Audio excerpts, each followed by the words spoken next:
Picture this. A 15th century nobleman shoves a silver spoon into your face containing what appears to be a 3-week-old autopsy wound blended with walnuts. Feast upon my family's ancestral ketchup. He declares as the odor hits you. Imagine a dead raccoon's gym sock marinated in battery acid. This is the unholy trench warfare your ancestors called gourmet cuisine, while tomatoes were still considered literal poison in Europe. The original ketchup recipe read like a witch's grocery list. Fermented fish guts bubbling in wooden barrels for 6 months, mushrooms harvested from graveyards, and enough salt to pickle a mammoth. And these absolute titans of poor life choices would drown every dish with it like medieval influencers putting Tide Pods on avocado toast for clout. Fun fact. The Chinese Ke-tsiap fish sauce that inspired this abomination was actually a brilliant preservation method, until European royalty got their pampered hands on it. Suddenly, it wasn't about survival, it was about flexing how much wealth you could waste on rancid condiments. Your local Lord Hugh Douchebagville III wouldn't shut up about his 12-year-aged batch that turned emerald green from mold. The thicker it crawled, the more status it conveyed. Forget golden goblets, real power was making your guests violently ill with fermented carp bladder slurry. I'd bet my last espresso bean that at least 3 kings internally screamed, "Why are we like this?" while gagging on mushroom ketchup atop their venison. Here's the kicker. Peasants actually ate better. While nobles turned their stomachs into Renaissance-era abstract art, commoners seasoning their gruel with basic-ass herbs survived to invent modern ketchup. Let that sink in. Humanity's tastiest condiment emerged in spite of aristocrats trying to outstupid each other with progressively worse fish glue. The rage I feel is personal, like when my ex-wife Karen substituted my antidepressants with artisanal kombucha. "It's better for your aura," she claimed, much like Count Dickhead von Food Poison defending his mullet-infused masterpiece. So next time you squeeze that sweet tomato nectar onto fries, remember, every drop exists because someone finally had the balls to say, "What if we didn't put literal gutter garbage on pies?" And yet here we are in 2024 with influencers eating laundry detergent for views. The more civilization advances, the more we perfect new ways to lick the societal equivalent of an electrical socket. Imagine needing 6 weeks and 300 dead anchovies just to make a condiment that smelled like Satan's own beach vacation. Medieval Ketchup wasn't a topping, it was a cry for help. The recipe read like a drunk pirate's grocery list. Fermented anchovy viscera, rotten mushrooms, and walnuts left in rainwater until they achieved sentience. And the nobles paid extra for the privilege of pouring this brackish horror over their peacock roasts.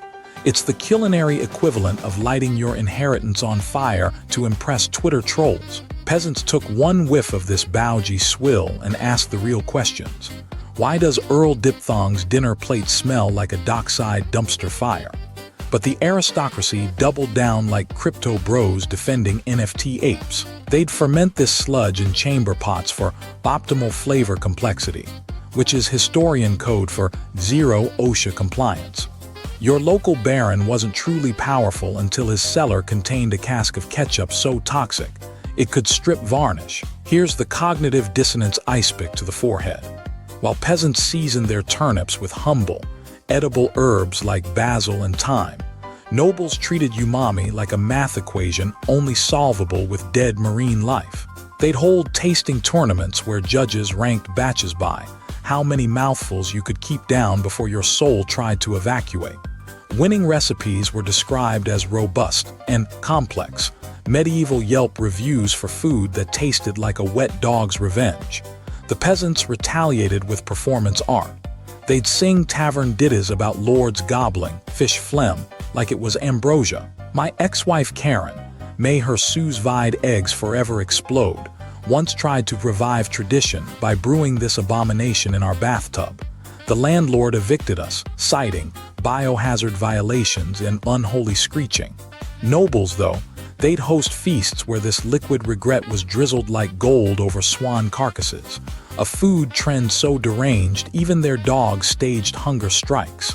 The kicker, Modern chefs would still romanticize this dumpster juice. Picture a Brooklyn hipster charging $18 for deconstructed historic ketchup, a thimble of pickled mackerel bile with a waft of peat smoke. We've traded chamber pots for artisanal small-batch marketing, but the stupidity remains on brand. Peasants rolled their eyes, survived the Black Death, and handed us the tomato like an Olympic torch. All because some duke's ego demanded his mutton taste like low tide. Editorial rewrite. The fish guts were merely an aperitif. The true abomination festered in codices treating botulism as avant-garde. Behold the form of curry's ketchup of mushroom. Gather ye fungus in a putrid tun. Let ye slime swarm 6 moons until it whispers obscenities in bubbling tongues. Translation: your mushroom should writhe with ambition. Modern probiotic hipsters nursing SCOBY are picnic table novices next to Marjorie Fuckmouth, she who fermented rat liver in arsenic brine for humoral alignment. These were not chefs. They were biohazard alchemists conflating mortality rates with Michelin stars. A 14th century Breton scroll insists mallard eggs acquire moral complexity only when stolen during confession. Another praises straining mead through a hanged grave robber's leggings for clarity of spirit. Archivists dismiss it as folklore. We tested the breaches. They wept black mold and tasted of existential dread. Then came Baudouin Viscera de Vlaanderen, Gordon Ramsay's feral ancestor. His toxicology as flavor profile remains the only cookbook banned by the Hague Convention. Aging condiments near dysentery wards, he claimed, allowed patrons to transcend flavor through defecatory enlightenment.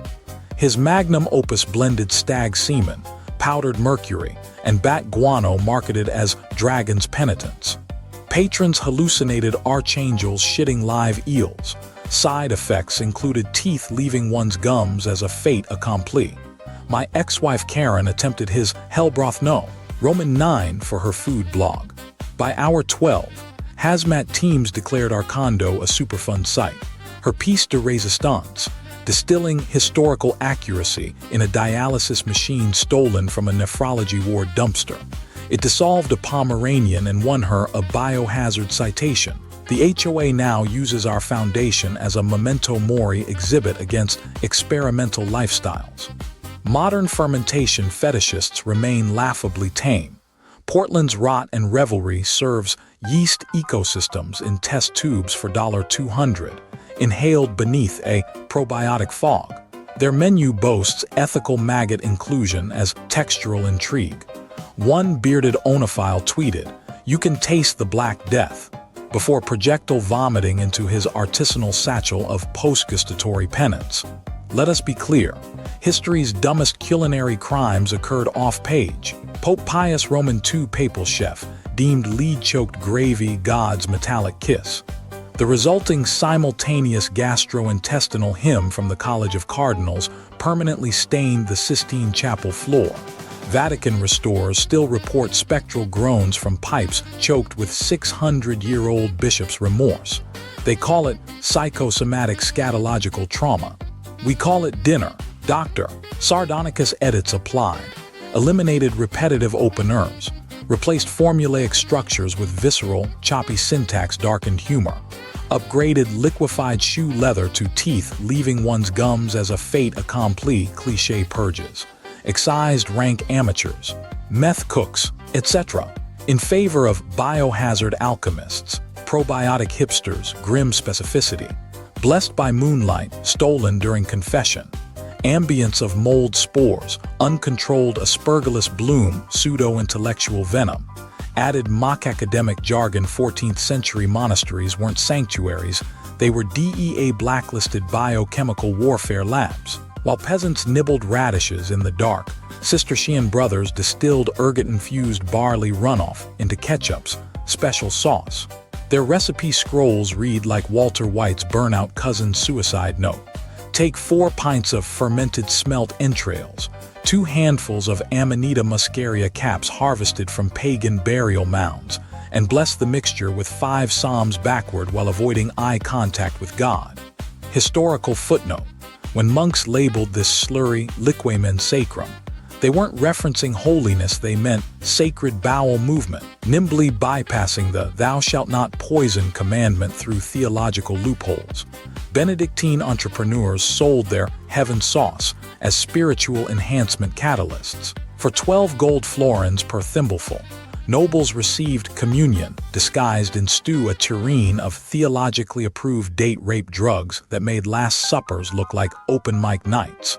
Consider Cardinal Orsini's 1357 artisanal gastritis incident recorded in the Vatican morbidity ledger. After mainlining mushroom ketchup on peahen pie, he vomited lapis lazuli chunks while screaming about talking otters demanding feudal land reform. His peers declared these purgative fits ecstatic mortification of the flesh, basically mistaking liver failure for transcendence. Contemporary spiritual advisors prescribed more hallucinations as cure-alls, creating Europe's first MLM scheme where your upline was a penniless friar named Brother Bloodbletter. Modern parallels.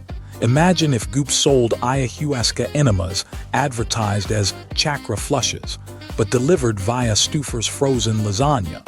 That's still less ethically bankrupt than Prior Anselm's divine cramp copyright theological justification.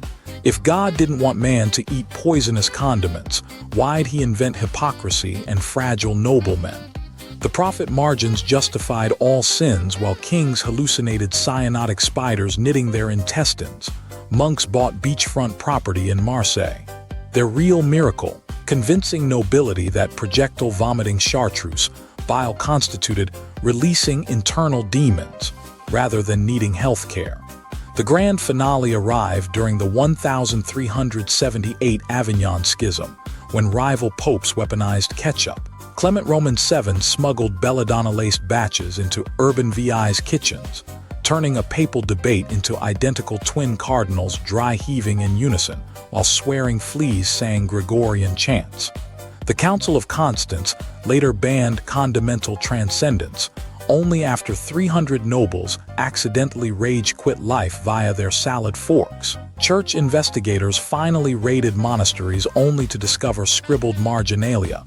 P.S. If reading this, high a dopamine pope, burn in hell. P.P. Anselm nestled between recipes. Truth. Humanity doesn't learn. Today's microdosing tech bros are just Anselm's target demographic with worse pants. We still trade gastrointestinal Armageddon for the lie of enlightenment, because any reality where Trader Joe's sells psilocybin aioli seems more tolerable than admitting existence is two feral raccoons fighting in a cathedral.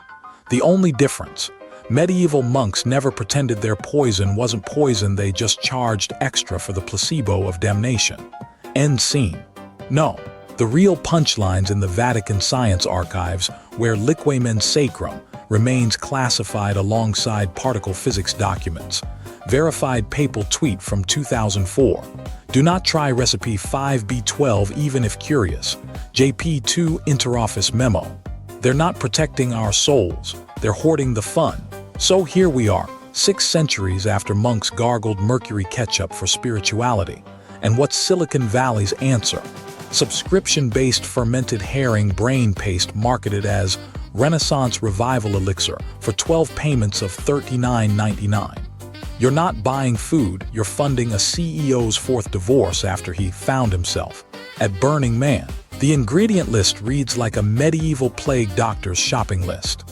Whitefish bladders, moral mushrooms that may or may not be hallucinations, and artisanal mold strains cultured in a Brooklyn basement where 5 startups already rage-quit life from kombucha-related mold exposure. Let's dissect the hypocrisy. Modern gourmands gag at the idea of 14th-century ketchup, yet pay rent money for the exact same putrescence rebranded in minimalist glass jars.